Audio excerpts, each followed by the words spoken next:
Estamos en la casa de don Félix Lope de Vega y Carpio y voy a aprovechar esta ocasión para leer unos fragmentos de este pequeño libro, de este pequeño opúsculo de Lope, que se titula Arte nuevo de hacer comedias en este tiempo, y que aunque es esencialmente una preceptiva literaria, es un texto sobre cómo escribir comedias, también es un texto que habla de una manera profunda sobre las escenificaciones de su época. Y comienzo a leer a Lope.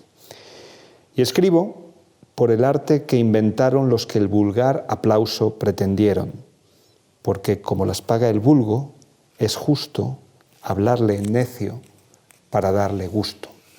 Lope comienza sin complejos, diciendo que hace teatro para la gente. Ya tiene la comedia verdadera su fin propuesto, como todo género de poema o poesis, y este ha sido imitar las acciones de los hombres y pintar de aquel siglo las costumbres. También cualquiera imitación poética se hace de tres cosas, que son plática, verso dulce, armonía, o sea, la música, que en esto fue común con la tragedia, solo diferenciándola en que trata las acciones humildes y plebeyas, y la tragedia las reales y altas. Mirad si hay en las nuestras pocas faltas. Asume que va a hacer comedia, que va a hacer un género bajo, y asume el valor de la música, el valor sonoro como un valor fundamental en lo que va a escribir. Y ahí pasamos a las indicaciones que nos da sobre algunos elementos específicos de la puesta en escena. Mas pues del arte vamos tan remotos y en España le hacemos 1000 agravios, cierren los doctos esta vez los labios. Lo trágico y lo cómico mezclado y Terencio con Séneca, aunque sea como otro minotauro de Pasife. Harán grave una parte, otra ridícula, que aquesta variedad deleita mucho. Buen ejemplo nos da naturaleza, que por tal variedad tiene belleza.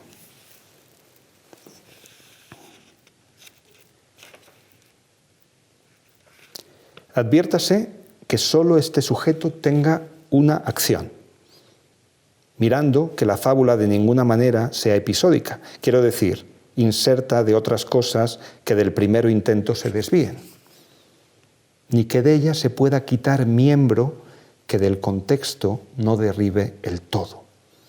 No hay que advertir que pase en el periodo de un solo, aunque es consejo de Aristóteles, porque ya le perdimos el respeto cuando mezclamos la sentencia trágica y la humildad de la bajeza cómica. Pase en el menor tiempo que se pueda, si no es cuando el poeta escriba historia, en que hayan de pasar algunos años, que esto podrán pasar en las distancias de los dos actos, es decir, en el entreacto es donde hay que dejar que pase tiempo. O si fuere fuerza a hacer algún camino, una figura, cosa que tanto ofende a quien lo entiende, pero no vaya a verlas quien se ofende. De nuevo, aclara que está escribiendo para el vulgo, para los espectadores reales. Quede muy pocas veces el teatro sin persona que hable, porque el vulgo en aquellas distancias se inquieta. Y gran rato la fábula se alarga, que fuera de ser esto un grande vicio, aumenta mayor gracia y artificio. Si hablar el rey, imite cuanto pueda la gravedad real. Si el viejo hablase, procure una modestia sentenciosa. Describan los amantes con afectos que muevan con extremo a quien escucha. Los soliloquios pinte de manera que se transforme todo el recitante y con mudarse así, mude al oyente. Una vez más, está preocupado de lo que pasa en el escenario y cómo eso impacta en el espectador, pero está hablando de teatro y de representación, no del texto. Pregúntese y respóndase a sí mismo, y si formase quejas, siempre guarde el debido decoro a las mujeres. Las damas no desdigan de su nombre, y si mudar en traje, sea de modo que pueda perdonarse, porque suele el disfraz varonil agradar mucho. Gustaba mucho las mujeres vestidas de hombre porque marcaban las formas de su cuerpo.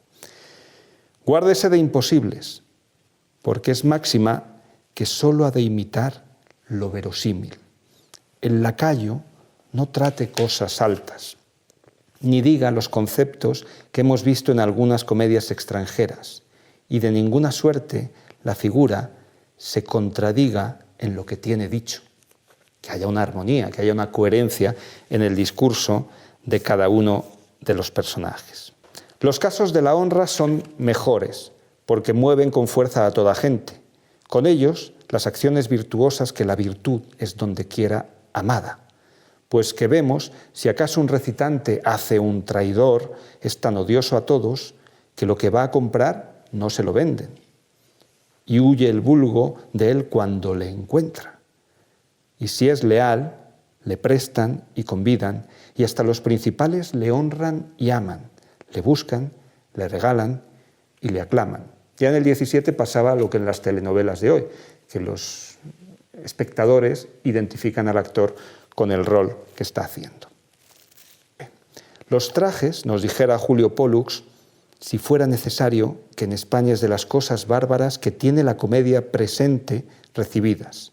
Sacar un turco un cuello de cristiano y calzas atacadas un romano. El propio Lope se confiesa de sus faltas porque es un hombre de teatro y que hace teatro y no un erudito académico. Pero ¿qué puedo hacer si tengo escritas, con una que he acabado esta semana, 483 comedias?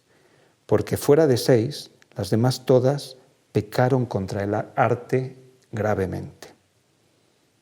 Sustento, en fin, lo que escribí y conozco que aunque fueran mejor de otra manera, no tuvieran el gusto que han tenido, porque a veces lo que es contra lo justo, por la misma razón, deleita el gusto. Tras estos comentarios sobre la escenificación, sobre la puesta en escena, Lope acaba el arte nuevo de hacer comedias en este tiempo, con una sentencia que es clarísima y que sigue funcionando para el trabajo de escenificación hoy en día. Y advierte al espectador, advierte al académico, advierte al actor, nos advierte a nosotros y nos dice: oye atento y del arte no disputes, que en la comedia se hallará de modo que oyéndola se pueda saber todo. Ese último verso resume toda una idea poética de Lope y que llega hasta hoy en día. Existe hoy en día una teoría sobre cómo decir el verso, cómo llegar con el verso. Lope nos dice que oyéndola se pueda saber todo. Es decir, que a través del mensaje oral, del mensaje hablado, el actor consiga transmitir ese todo que dice Lope es la escenografía verbal, donde estamos, es el tiempo climatológico, es si es de día o es de noche, si estamos en tiempo de los romanos o en tiempo de Lope. Todo eso, también el carácter del personaje, cómo está un personaje, qué busca, qué quiere. Digamos que también todas las características del teatro psicológico que hemos aprendido después, de cómo se siente un personaje, cómo está, qué busca, cuáles son sus contradicciones, también a través de cómo se oye deberían ser capaces de ser transmitidas. Para eso, Lope resume en este libro un concepto retórico muy complejo de cómo asimilar cada estrofa a un tipo de personaje o a un tipo de situación, porque también eso, oyéndolo, se pueda saber todo. Si el espectador escucha un metro largo, si escucha un soneto, si escucha octavas reales, sabe de la gravedad de la situación. Y si escucha un metro corto, si escucha redondillas o escucha romance, está ante una situación más cotidiana, más convencional.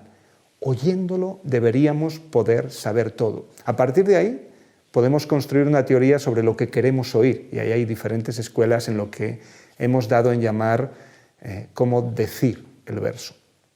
Probablemente la reflexión final que deberíamos hacer sobre este verso de Lope, que oyéndolo se pueda saber todo, es primero que las comedias fueron escritas para ser oídas y para ser representadas en el teatro y no para ser leídas, y que en ocasiones quizá el analizarlas desde la óptica del metro escrito y del análisis puramente racional y no sensorial y sonoro que nos plantea Lope, ha producido una cierta devaluación del mensaje original.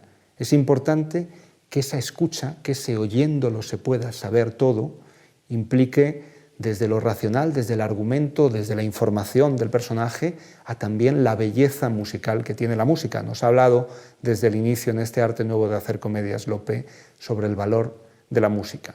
Y la segunda es que muchas veces nos hemos quedado en esa idea de decir el verso y probablemente tengamos que seguir indagando, trabajando y profundizando en cómo hacer para que un actor piense el verso, comprenda el aparato retórico que hay dentro y comprenda que cada personaje dice de una manera porque también su estructura de pensamiento es de otra manera. Dicen algunos estudios contemporáneos, actuales de las universidades de Estados Unidos, que los actores modifican sus procesos neuronales, sus procesos neurológicos cuando encarnan un personaje. Quizá la pregunta sería: ¿cómo podemos aprender a pensar como pensaba Lope, como pensaban en el 17, y cómo esos personajes, a través de esa forma tan compleja que es el verso, transmitían una visión del mundo a través de la hermosura de los versos, pero que detrás de esos versos estaba lo que dice Lope, que oyéndolo se pueda saber todo?